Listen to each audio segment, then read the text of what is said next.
അത്രയ്ക്ക് എന്നോടുള്ള സ്നേഹം കൊണ്ട് എൻ്റെ ജീവനെ ഉണർത്തിയെടുക്കാൻ വേണ്ടി എന്ത് ത്യാഗവും ചെയ്യണം. അതിനെക്കുറിച്ച് ഗുരു പറഞ്ഞേക്കുന്നത് എങ്ങനെയാണ്?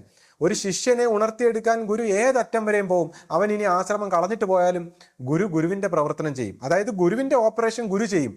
ശിഷ്യൻ പിടിച്ചിരിക്കേണ്ട ശിഷ്യന്റെ ജോലിയാണ്.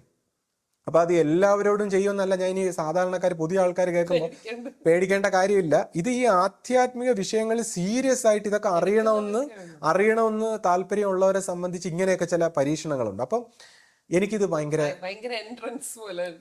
എനിക്കിത് ഭയങ്കര ആശ്വാസമായി. അങ്ങനെ ഞാൻ പിന്നീട് ഞാൻ സത്യം പറഞ്ഞ ശിഷ്യപൂജയോട് തർക്കിക്കാൻ പോയില്ല.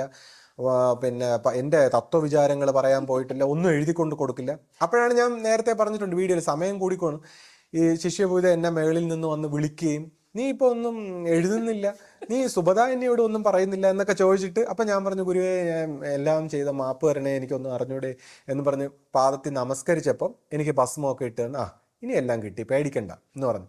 അതിനുശേഷം പിന്നീട് എന്നോട് അത്ര സ്നേഹമായിട്ട് ഇന്നുവരെ ഗുരു പെരുമാറിയിട്ടില്ല. പിന്നെ എനിക്ക് എൻ്റെ ജീവിതത്തിൽ ഒരുപാട് വിഷയങ്ങൾ, പുറമേക്കുള്ള ദുഃഖങ്ങൾ, നിരാശകൾ, അങ്ങനെയൊക്കെയുള്ള പുറമേക്കുള്ള ഒരുപാട് ജീവിതത്തിലെ വിഷമതകളിലൂടെയൊക്കെ കടന്നുപോയി. പക്ഷേ നമ്മുടെ ഉള്ളിൽ ഗുരു വഴി തെളിച്ചുകൊണ്ടേയിരുന്നു. അപ്പം ഞാൻ പറയുന്നു, അതിനുശേഷം ഒരു 15 വർഷക്കാലത്തോളം ഇതിൻ്റെ ഇടയിൽ സത്യം പറഞ്ഞാൽ ഞാൻ ശിഷ്യപൂജയോട് ഒന്നും സംസാരിച്ചിട്ടില്ല എന്നുള്ളതാണ്. പക്ഷെ ഒന്നും സംസാരിക്കാതെ തന്നെ ഞാൻ ഈ ഗുരുവിനെ മനസ്സിലാക്കി, ഈ ഒരു പ്രവർത്തനങ്ങൾ മനസ്സിലാക്കി, ഇതിൻ്റെ അനുഭവം മനസ്സിലാക്കി. അതിനുശേഷം ഈ 15 വർഷക്കാലം ഓരോ സമയത്തും ഗുരുവിൻ്റെ നിശ്ചലമായ ആ നോട്ടത്തിലൂടെയും ആ സംസർഗത്തിലൂടെ നമുക്ക് മാറ്റങ്ങൾ വരുന്ന നമ്മൾ ആന്തരികമായി തിരിച്ചറിഞ്ഞുകൊണ്ടിരുന്നു. ഈ ഓരോ സമയത്തും നമുക്ക് മാറ്റങ്ങൾ വന്നുകൊണ്ടേയിരുന്നു. പക്ഷേ നമ്മളൊന്നും സംസാരിക്കുന്നില്ല. കാര്യം അവിടെയാണ് നമ്മൾ പറയുന്നത് ഗുരുവും ശിഷ്യനും തമ്മിൽ മൗനത്തിൽ നിന്ന് മൗനത്തിലേക്കാണ്. അല്ലാതെ സംസാരത്തിലൂടെ വാക്കുകൊണ്ട് മനസ്സിനെ പറഞ്ഞ് മനസ്സിലാക്കുന്ന അല്ല ആധ്യാത്മിക വിഷയങ്ങൾ.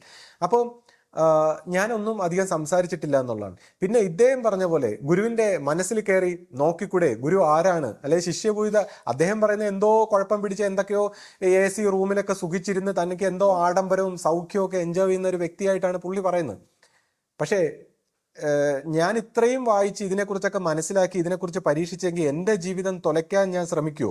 അപ്പം ഞാൻ പരീക്ഷിക്കില്ലേ? എൻ്റെ ഗുരുവിനെ എനിക്കൊന്ന് മനസ്സിലാക്കണ്ടേ? അപ്പോൾ അല്ലെങ്കിൽ തന്നെ ഞാൻ പറഞ്ഞു, എനിക്ക് വാചക സ്വഭാവത്തിൽ തത്വചിന്താപരമായിട്ട് എനിക്ക് മനസ്സിലാകാത്ത അല്ലെങ്കിൽ എനിക്ക് ഇഷ്ടപ്പെടാത്ത ഒരു ഫിലോസഫി സംസാരിക്കുമ്പോൾ ഞാൻ എങ്ങനെ ഈ ഗുരുവിനെ സ്വീകരിക്കണം? കാര്യം ഞാൻ എങ്ങനെ ഈ ഗുരുവിനെ സ്വീകരിക്കും? അപ്പോഴാണ് ഞാൻ ഈ ഗുരുവിനെ നേരത്തെ ഈ അനുഭവ സ്വഭാവത്തിൽ വന്നത് കൂടാതെ ഞാൻ ഈ ഗുരുവിനെ കുറിച്ച് ധ്യാനിക്കാനും, അപ്പം ഇങ്ങനെ ധ്യാനിക്കുമ്പോൾ ഓരോ സമയം ഈ ധ്യാനിക്കുന്ന തലത്തെക്കുറിച്ചൊക്കെ ഞാൻ പറയാൻ പാടില്ല. ഇപ്പം ഞാൻ ഈ ഒരുപാട് കാര്യങ്ങൾ പറയുന്നത് കൊണ്ട് ചില അപകടങ്ങളുണ്ട്, അതിനെക്കുറിച്ച് ഞാൻ പറയാം.